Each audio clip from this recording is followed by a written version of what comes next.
Good morning, everyone. The title of our presentation is Acting in Accordance with the Ordinary Legislative Procedure, Metadiscourse in EU Regulations on Immigration.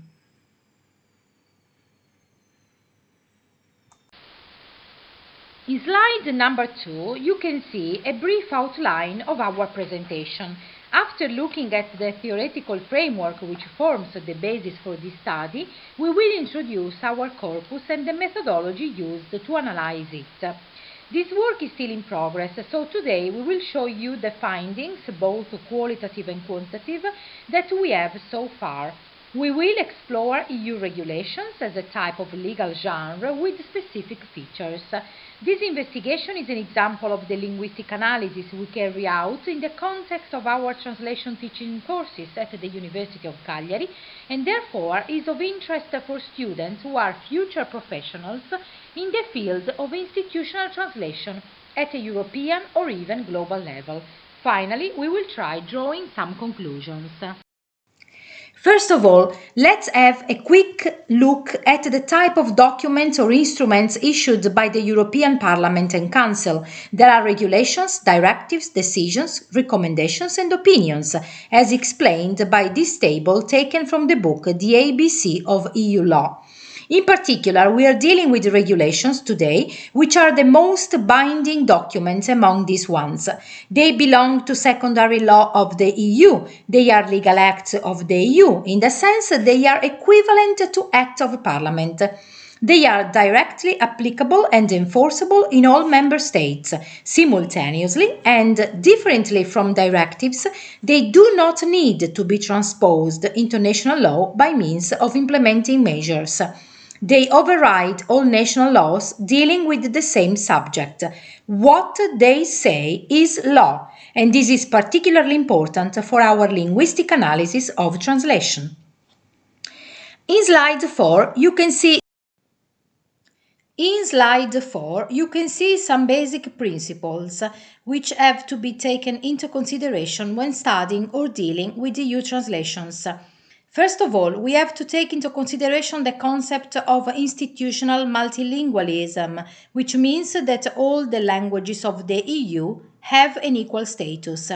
The EU has official languages, working languages and procedural languages, but the institutions produce legislation that is directly applicable to all citizens in all the member states. Therefore, this has to be available and accessible in a language all citizens can understand. Council Regulation number 1, determining the languages to be used by the EU, does not talk about or does not mention translations. It talks about language versions and about authenticity, where authentic stands for legally valid. This could be seen as a sort of conspiracy against professional translators, but it isn't, because, as a matter of fact, translators and interpreters represent a large proportion of the EU institutional staff.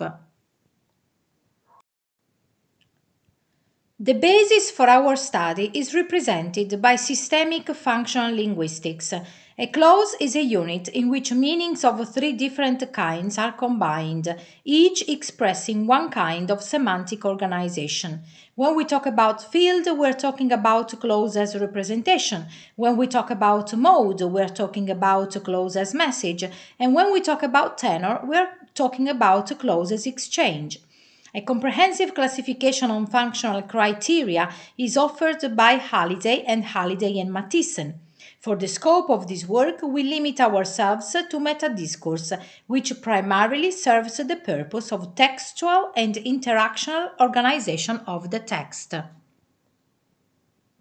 In slide 6, we can see Hyland's interpersonal model of metadiscourse with the various categories and their functions. Just as a quick review, interactive features help to guide the reader through the text, and interactional ones involve the reader in the text. Therefore, the interactive categories would explain the function of text and clauses as message or proposition, while the interactional categories would deal with the clause or text as exchange or proposal. I am going to talk about the interactive categories and in particular evidentials and frame markers, and my colleague Antonio is going to introduce the interactional resources found in our corpus, in particular hedges and attitude markers.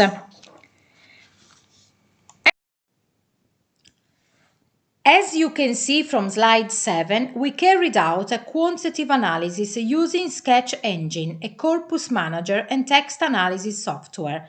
Our corpus is made up of 3 regulations on immigration, 2016, 2018, 2019, in the English and Italian versions, and the table you're seeing shows some basic statistical data such as the number of words and the number of sentences in the 2 versions.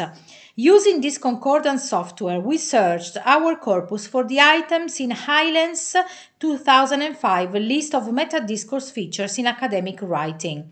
Then we manually checked the concordance lines containing every occurrence of these items in order to ensure that they were functioning as metadiscourse, and we excluded extraneous examples. One of the most frequent structure in all 3 regulations in the English versions is the evidential in accordance with. It is used mainly to refer to information from other texts, which can be past regulation or treatise. Looking at the Italian version, we can notice how the phrase in accordance with is rendered in several different ways, such as conformemente, in conformità, a norma, ai sensi, in ottemperanza, meaning that the Italian language displays a larger lexico-grammatical variety when it comes to this expression. Similarly, as we can see from slide 9, another evidential which shows a high frequency in the 3 texts in English is pursuant to, another typical expression of legal English. When it comes to legal Italian, we can notice that this expression as well is rendered in various ways, such as a norma, ai sensi, conformemente ed in conformità. A corpus-based investigation is particularly valuable since it helps highlight the frequency and collocation of selected textual and linguistic elements and gather information in terms of certain phraseology and discourse structures that are useful for translators. If we start from the assumption that translation is intercultural communication, translators of specialized texts have to be able to recognize not only the most recurrent source text textual linguistic elements, but also the textual linguistic elements to be used in the target text. In slide 10, we talk about regulation as genre. Translators should be aware of the lexical grammatical peculiarities of each genre and subgenre. For example, if we look at the sequencing of the text in EU regulations, we notice that frame markers, another metadiscursive device, such as numbered or ordered lists, are used to organize the linguistic material in the text. The regulation starts with the title, which is the name of the regulation. Then it is introduced by a preamble. The preamble is used to frame the main objective of the regulation and contextualize it within the EU legal space.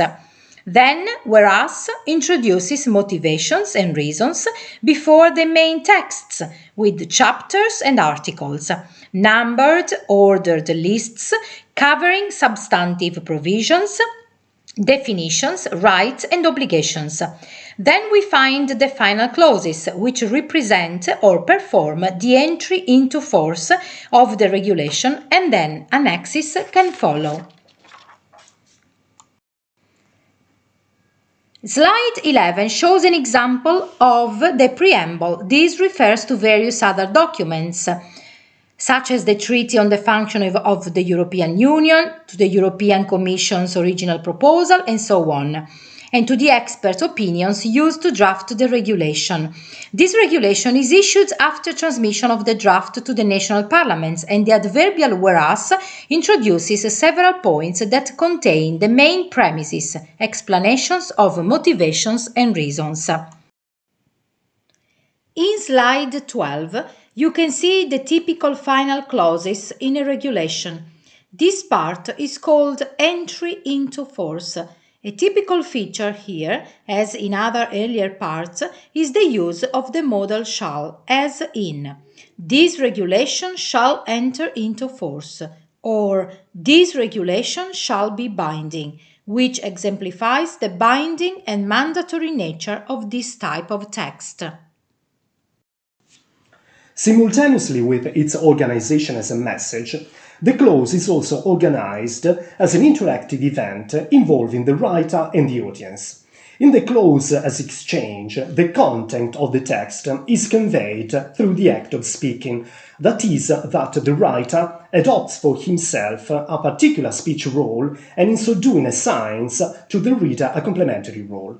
The most fundamental types of speech roles which lie behind any interactive process are just two, giving and demanding.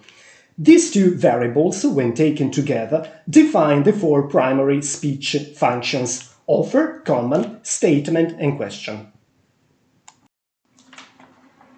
Halliday and Mathiesen use the term proposition to refer to a statement or question, and the parallel term proposal to refer to offers and commands. The semantic function of a clause in the exchange of goods and services is a proposal. Since we are dealing with regulations, and what they say is law, they primarily have to do with the speech function of a command. Therefore, I'm discussing now metadiscourse at the layer of meaning of a proposal. So I'm looking at the interaction of metadiscourse resources in the text under scrutiny. Among the metadiscursive devices which involve the readers in the text, I'm going to deal in particular with attitude markers, adjectives in a specific way, and hedges, modal verbs, should in particular. Attitude markers convey the writer's affective and emotional attitudes, expressing an explicit positive or negative value that is gradable to propositions. Attitude markers are most explicitly signaled by attitude verbs, adverbials, nouns, and adjectives. Due to time restrictions for the scope of this study, we limit ourselves only to attitude adjectives.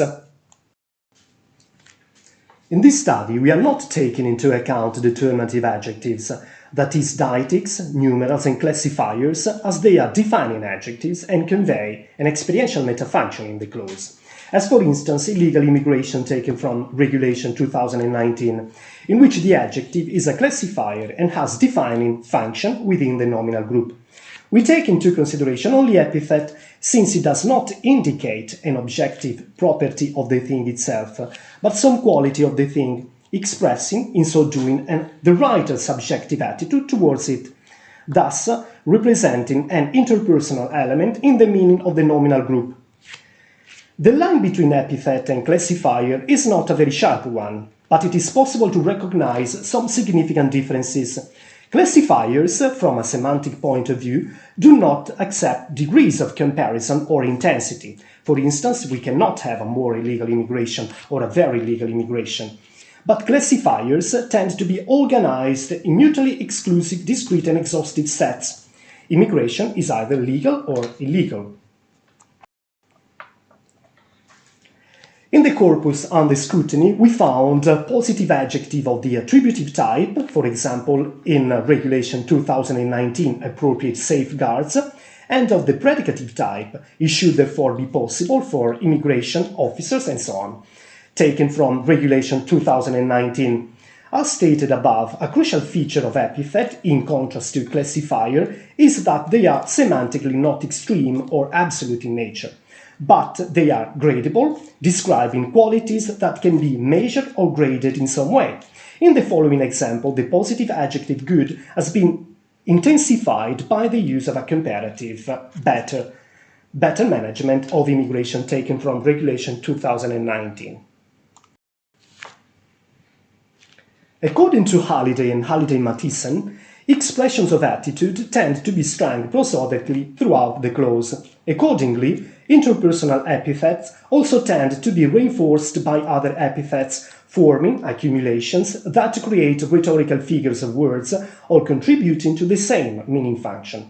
By adding synonyms, intensifiers and the like, the aim is that of ideally doubling the interactional meaning function of the metadiscourse. In this case, look at the following example taken from Regulation 2019, dignified and effective return, readmission and reintegration. We can also notice the alliteration which enhances the prosody of the cluster.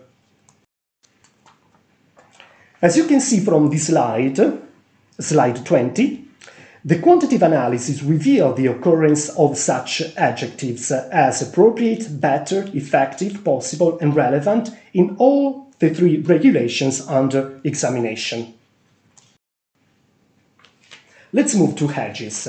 Hedges are devices which indicate the author's decision to recognize and admit in some way potential alternative viewpoints and voices, and thus withhold complete commitment to a proposition.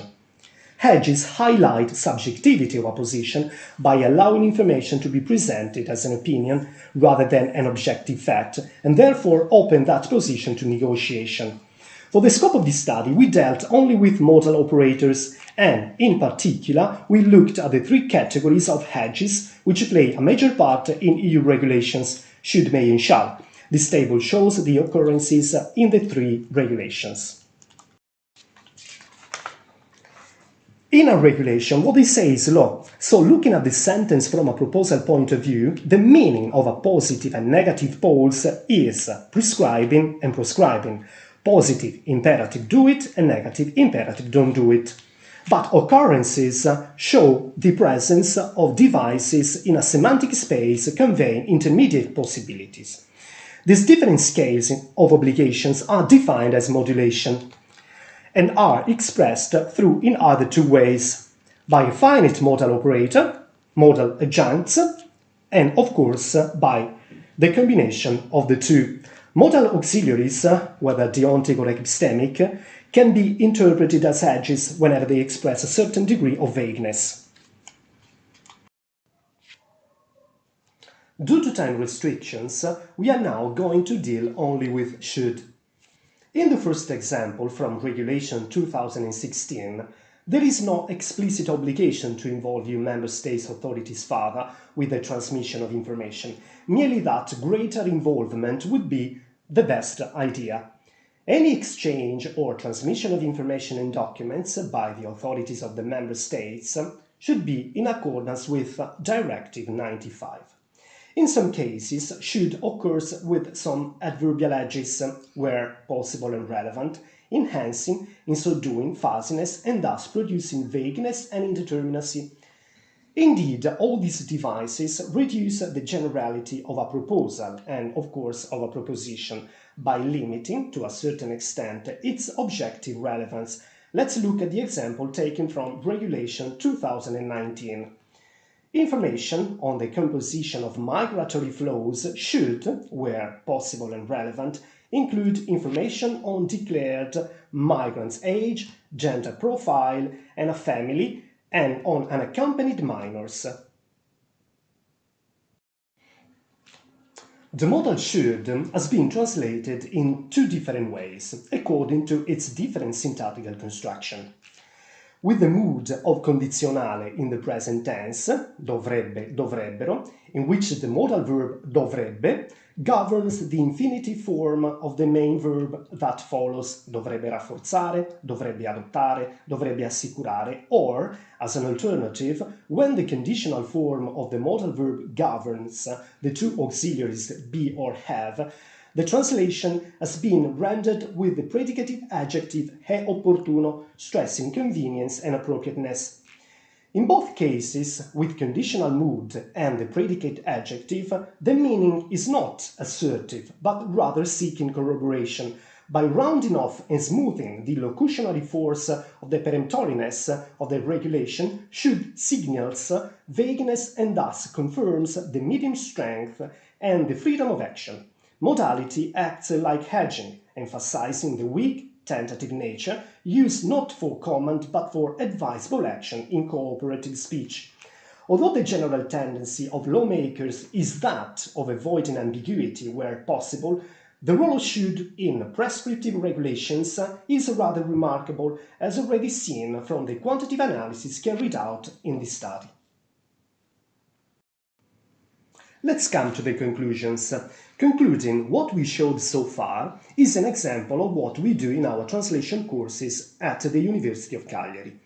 Using parallel texts in the source and in the target language, we stress both the educational and professional training perspectives. We believe that the combination of corpus linguistics and systemic functional linguistics plays an undeniable significant role in the formation of professional translators who thus develop their metalinguistic awareness and competencies together with their technical, practical and professional skills. Thank you very much for your attention.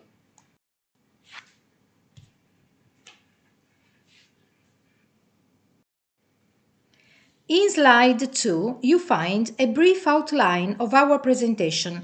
After looking at the theoretical framework which forms the basis for this study, we will introduce our corpus and the methodology used to analyze it. Today we are showing you the findings, both quantitative and qualitative, we have so far. We explored EU regulations as a legal genre with specific features. This investigation is an example of the linguistic analysis we carry out in the context of our translation teaching courses at the University of Cagliari, Italy, and therefore is of interest for students who will be future professionals in the field of institutional translation at a European or even global level.